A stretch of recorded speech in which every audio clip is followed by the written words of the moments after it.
Hello, good morning, good afternoon, or good evening, wherever you are. Welcome back to the channel, or welcome to the channel. My name is Revan, and today you join us for building a paddock for the Coelodonta, also known as the Woolly Rhino. Now, this is actually going to be the first actual paddock for our Highland Paleo Reserve. Obviously, the last build was the indoor vivarium for the Pleistocene. The actual design for this paddock came from the white rhino habitat at the Cotswold Wildlife Park, as I did a recent visit there in real life. I would recommend it, really good zoo. Maybe don't go the time of year I went, because we had a lot of rain and everything looked like the Somme. But so the idea for immediately going straight off with inspiration from the habitat, naming with this barrier here, which in the actual zoo probably came up to just about my thighs, about my knees. But in this park we've gone for about waist height, as you can see on the dummy just there, namely because guests in this game, obviously because it's a computer, they do end up glitching out and do end up walking on things they're not really supposed to be walking on, so just kept it at that height. Just getting that ditch down there done, because obviously didn't want a massive great big iron barrier or steel barrier in front of that. It obviously makes it a bit friendlier if you've got the ditch there, so you can look straight over it. It looks like you're looking into the enclosure. And also, as I say, no one wants massive steel bars and that in their way, because it's friendlier. Just putting a fence up here to block off the backstage views for make it look a bit more appealing. Had real issues with getting the the knoll barrier to do what I wanted it to do here. Ended up getting it working, keeping it on that angle snap, so we've got some nice clean lines. And you can see we're just going to put the Coelodonta in before a little cut, and jumping to putting the education screens as well as the binoculars down to improve viewing into the habitat. Just obviously, thankfully, you've got the movement distance slider, which makes placing things equidistant far more easier. And now jumping straight into building the stables, a house, whatever you'd like to call it, for the Coelodonta. Which again is going to be taken straight from Cotswold Wildlife Park. It's not going to be a direct recreation. It's going to be it's going to recreation, but with slight, with my little touches put into it, so it's going to be a bit different. Again, as I say, this is from the Cotswold Wildlife Park, and in their rhino habitat, you have like this big old walkway where you're looking over a barrier, and there's a walkway in front of the iron, but I'm going to say iron, it'll be steel bars where the staff can walk up and down. They can clean them down. In this build I actually haven't decorated the back of that walkway, which I probably will do off camera, put like hose pipes, things like that, your usual stuff for cleaning out the interior of a rhino house. But yeah, so just putting in a R8 pens, I think, would be the best way to call it, because obviously we've got 8 Coelodonta in this park, 1 male, 7 female, based off the Paleopedia within the game.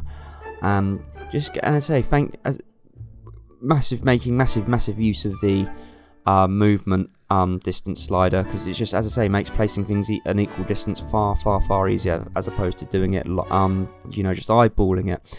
Getting the walls in here before building the staff area. Have an idea of maybe have the concrete you can see poking out there go a bit further, before ultimately deciding we're not going to do that, and instead just have the pens coming out a bit further, a bit like what they would in real life, especially at Cotswolds, because they do have the pens coming out a bit, so each rhino, say if it's being aggressive or anything like that towards the other rhinos in the habitat, they can be separated, but they've also got room to move around. I mean, it's not massive amounts of room to move around, but there's room for them to move around. And just getting it set so we can put the gates into each of these pens.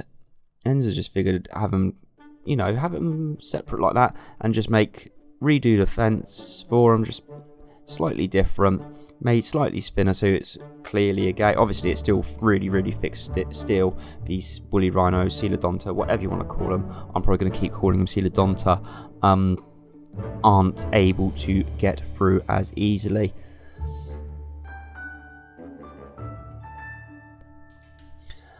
But yeah, so originally have it all placed up there, just move that around a bit just so it's positioned right.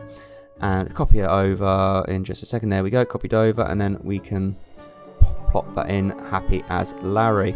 And then had a bit of a struggle on deciding where I was going to actually place this this pen.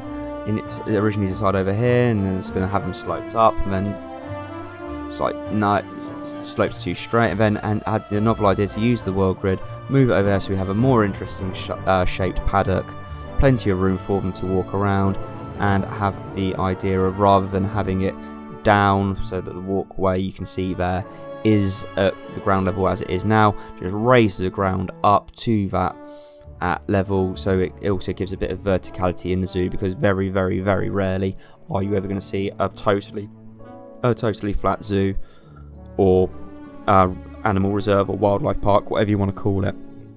Just getting some stairwells in for the staff. Originally had the idea of having it all wooden all the way down, but then figured it's probably more realistic to have concrete at the bottom and that first set of stairs, and just go from there. Just building the back wall to the walkway, because it's not going to be, as I said, it's not going to be a massive thing. Just getting some barriers in.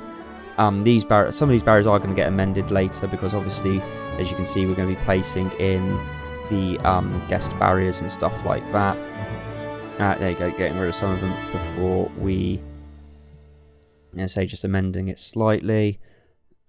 And putting the staff doors in, because obviously we don't want guests going through our backstage areas, because they're backstage, they're there for staff.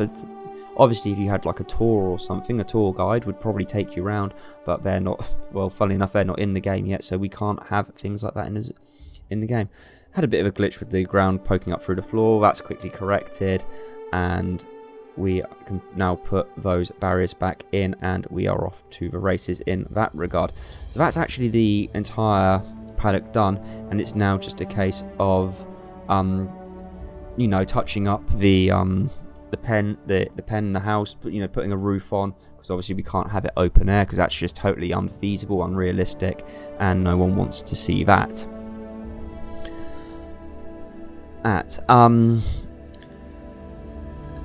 Building a little way in for the staff, which I had the idea of just having it built into the hillside, but cordoned off, which we'll be putting the fence in here.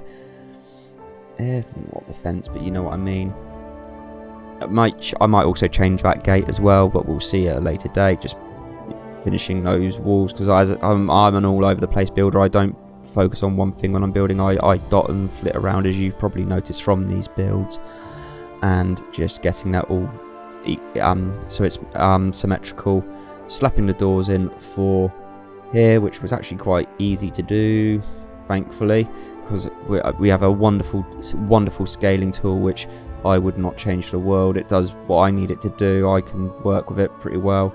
Just getting those doors into the right place there, and there we go, that's all done.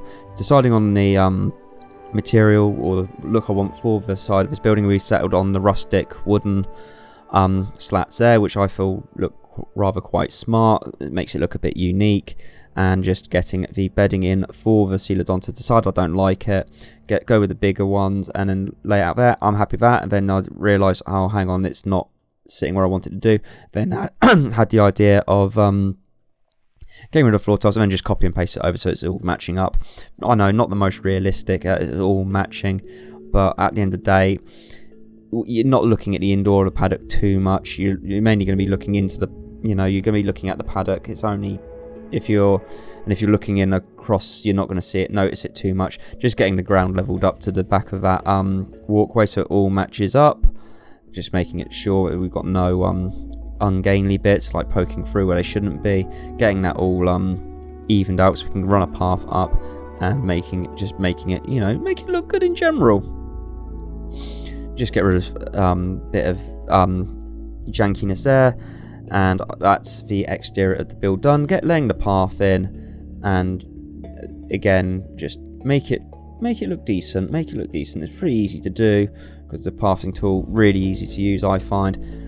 And just getting go down to where the Peltophelus habitat is. This is going to get also be touched up at some point, whether that'll be in a video, me touching bits and bobs up or it will be done off camera, but I'll have an idea for what I want to do there, so we'll get that done. Having a bit of fight with the terrain there, but overall really happy with that. Just put a wooden facade on that, because it just make it look nicer, because let's face it, no one wants to just look at a massive blank slab of concrete. And then I had the idea of using this fence as like a roller, like shutter. In looking at the time, yeah, I was really quite happy with how that looked. In hindsight, it's probably a bit too low, so I could probably raise them up again. That can be done up off camera at a later date. Just getting the roof in, and then just had the idea of having a skylight.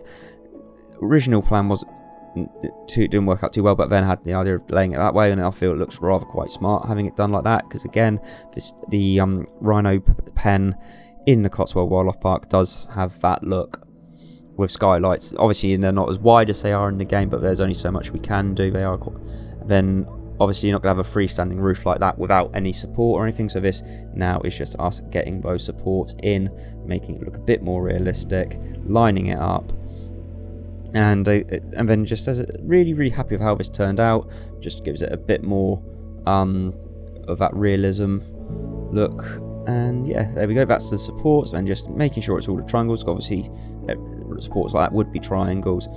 And then I had the idea of actually having the gates open, because so our Coelodonta can actually use the pens. Don't know why I actually had them shut to begin with, but we live and we learn, and hindsight is 20/20, as they say. So yeah, just getting that all. I had the idea of trying to make hinges and everything. Couldn't find a piece that worked well for a hinge off the top of my head. But we move, and I don't know why I've tried using that. But as I say, just move it close enough. At the end of the day, you're not going to notice the pens are open. So just getting rid of all the other gates which are already there, and then I will just copy and paste that over. And then yeah, again, movement distance tool, and makes it so that the Coelodonta are able to use pens. Roughing up the terrain, because obviously again, like I said earlier, it's not going to be flat. Another cut there, and like with the pelt feeders, we'll just put a sign out the front of the pen telling you what's in there, because obviously otherwise it's just a stable, a pen, like you don't know what's in there. Obviously I had to use a Paleopedia, because well, you try spelling Coelodonta from memory, because my spelling ain't that good. Obviously make it easier to see, so we had to put a sign up, a background behind it, which we'll put in the zoo colours, which obviously is based off of the Scottish flag, so we get a nice deep blue on that. Before moving inside and also putting up the signs telling people not to feed the animals, and also not to climb on the barriers, because health and safety. I know the three words that everyone in Britain loves to hear: health and bloody safety. Anyway, into the inside of the pen now, and had the idea of using these murals, which I am a really big fan of. And again, thanks to the movement tool, you can get them all spaced out properly. Just place them all as it is before actually, touching up the design to make it look, feasible, so that the pattern carries over. Placing a silhouette of a Coelodonta in there, so you got like guests get an idea of like scale, so kids can go up to it and say, oh, how do you measure up against the Coelodonta in terms of height, or how big is it compared to you? Coelodonta sign inside, although I may amend that just to say the woolly rhino, or I could put woolly rhino underneath it. I'm still undecided on that. Popping the lights in, have them coming down from those supports, so it makes it look like electrical cables are running through. So a bit more realism that way. Placing some enrichments around the habitat, and also placing food trays in there, because obviously if they are originally had the food tray up against that wall, then realise, hang on, if they're in there, young wouldn't go in there with a rhino, so have them up against that wall there, and then just getting that all copied over. Before trying to place these feeders, which I got off the workshop, but then couldn't get them to laid out properly, so gave that a miss and just went with the in-game feeders. And then putting a bit more education in our stable, in our pen, just get it all laid out, because obviously there would be education in there. Getting it all marked out for the Coelodonta, and then just plopping some bins out the front, because there would be bins, because obviously we don't want people littering around zoo. Placing a few benches so people have a space to rest, and the compulsory donation boxes also going in, which are also going to be in the zoo colours. Let's let that play out a bit so we can make sure it looks all reasonable. Decided it was too rough, so we evened out the terrain a bit and then just move some stuff around. I'm not sure why all those Coelodonta went into that corner over there, but they did. Then I also found these signs on the workshop. These were actually was looking for in the previous video. Eventually found them off camera and I'm placing them there now, but with the plan I have, these may move. So this isn't set in stone, this bit here, but placing some more benches in so people have got space to rest, plopping some bins in, again to prevent littering, another cut, and we go to the tour. As you can see, it's a bit framey to begin with, but it is what it is, and you can see there the barrier comes up to, as I say, about waist height, allowing you to look into the habitat. You can see our Pleistocene building here, and the signs just outlining the difference in the time periods. Obviously you just see featuring on the Paleogene and Quaternary and stuff like that. So we're gonna go over here, have a look into the paddock, and I think I did a really good job of hiding it, keeping it level. That there's a ditch there, and you can just see our Coelodonta over there looking majestic as ever. And you can see the pens are also able to be used as well. So we'll leave that binocular set alone, and we can then move on up into the pen eventually. Just having another look into the paddock, not sure what I was looking at there, but anyway, we can move on up. Obviously it's going to be touched up and stuff, because obviously we've got a big old ditch beside the beside our stables, beside our pen just there. Carry on up around, and we then come to the actual doorway.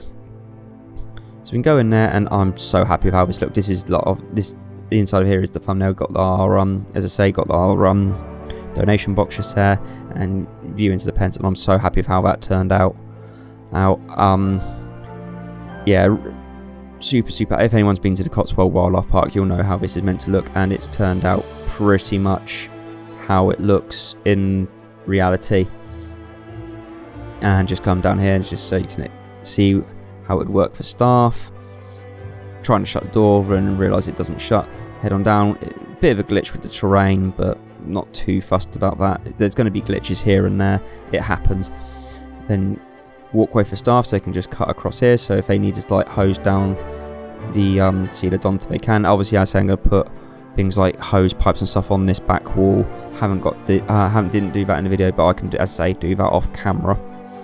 And yeah, just carry on down through this door, which will take us back up to the main walkway for guests. Obviously these are staff doors, so they can't get through that. I do need to put a staff only signs up on those as well. Again, that'll get done off camera. Carry on down, you can see our Coelodonta sign. Nice and big, so obviously you can see over the people's heads what's in there.